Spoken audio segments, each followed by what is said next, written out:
तीसरी बार प्रधानमंत्री बनने पर बहुत बहुत मुबारकबाद। क्या जी, कहेंगे, बहुत काफ़ी बहुत अटकलों के मुबारक। बीच जो है मोदी तीसरी बार प्रधानमंत्री बने हैं, और सबसे बड़ी बात कि मुजफ्फरपुर लोकसभा सीट से पहली बार राजभूषण निषाद जी यहाँ से चुन कर गए हैं, सांसद बने, और फिर मंत्री में भी उनको जगह मिल गई है। ऐसे में कैसे देखते हैं? देखिए, सबसे पहले तो मैं बधाई दूंगी पूरे देशवासियों की तरफ से मोदी जी को। और मोदी जी अटकलों के बाद प्रधानमंत्री नहीं बने, जनता ने मैंडेट तो उनको दिया। सीटें थोड़ी कम आई, लेकिन सबसे बड़े दल के रूप में हम ही हैं, और विपक्ष की कुल जितने सीटें हैं उससे अकेले भाजपा की सीटें कहीं ज़्यादा हैं। तो इसलिए ये बात नहीं है कि मैंडेट नहीं था। और प्रधानमंत्री नरेंद्र मोदी जी पर जनता ने विश्वास किया है। तीसरी बार प्रधानमंत्री बन के उन्होंने एक रिकॉर्ड कायम किया है।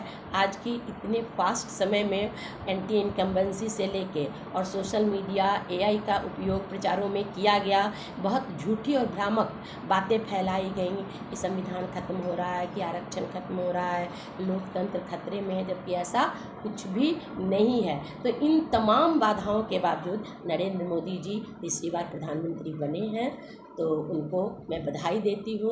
और हम सभी भारतवासियों की उम्मीदें हैं उनसे कि यह तीसरा काल भी उनका उपलब्धियों से भरा होगा। और मुजफ्फरपुर से राजभूषण चौधरी निषाद जी की जहाँ तक बात है, तो पढ़े लिखे लोग हैं, डॉक्टर हैं, और बिहार में सबसे ज़्यादा अंतर से उन्होंने जीत हासिल की है। और पहली बार वो सांसद बने हैं, और पहली बार ही उनको राज्य मंत्री बनाया गया। एक तो यह भी बात है कि मल्लाह के वो एक बहुत बड़े चेहरे के रूप में उभरे हैं।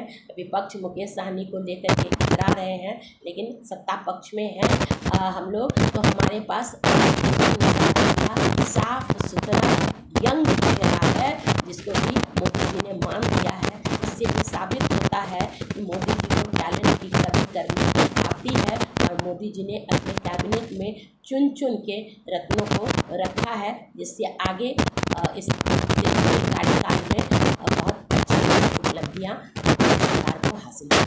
इस प्रकार से कहा जाए तो सभी राज्यों से और सभी से को जगह दी गई है। जी, यही तो सामाजिक समीकरण मोदी जी की विशेषता है कि सामाजिक समीकरण बिठाते हैं। ये जवाब है उन लोगों को जिन्होंने कहा आरक्षण खत्म हो जाएगा। क्या आरक्षण खत्म है? पिछड़ों से लेके अति पिछड़ों से लेकर के अल्पसंख्यकों तक को दिया गया है मौका, महिलाओं को, तो हर वर्ग को साधा गया है। तो ये तो जवाब है कि आरक्षण कभी खत्म नहीं होगा, बल्कि मोदी जी सबको साथ लेकर चलेंगे। तीसरी बार बने हैं प्रधानमंत्री जी, क्या सब क्या कुछ पहली नया उपलब्धि करेंगे? रहेगी इस बार? क्या कुछ नया ताजा देखने को मिलेगा? देखिए, वो तो उनकी प्लानिंग है अपनी, और मोदी जी के दिमाग को कोई पलट नहीं सकता है। लेकिन जैसे पिछले 2 साल में 370 हटा, या राम मंदिर बना, या और भी जैसे हम लोग का जीडीपी ग्रोथ 5वें स्थान पर आ गए। पहली तो उनकी कोशिश है कि इसको तीसरे स्थान पर लाने की। जो यूसीसी जो होना है समान नागरिक संहिता, उसको लागू करने की एक चुनौती है। तो हम लोग उम्मीद करते हैं कि जीडीपी बढ़ेगा, रोज़गार मिलेंगे लोगों को, जो स्टार्टअप इंडिया है उसको गति मिलेगी, महिलाओं के लिए भी बहुत कुछ करना है।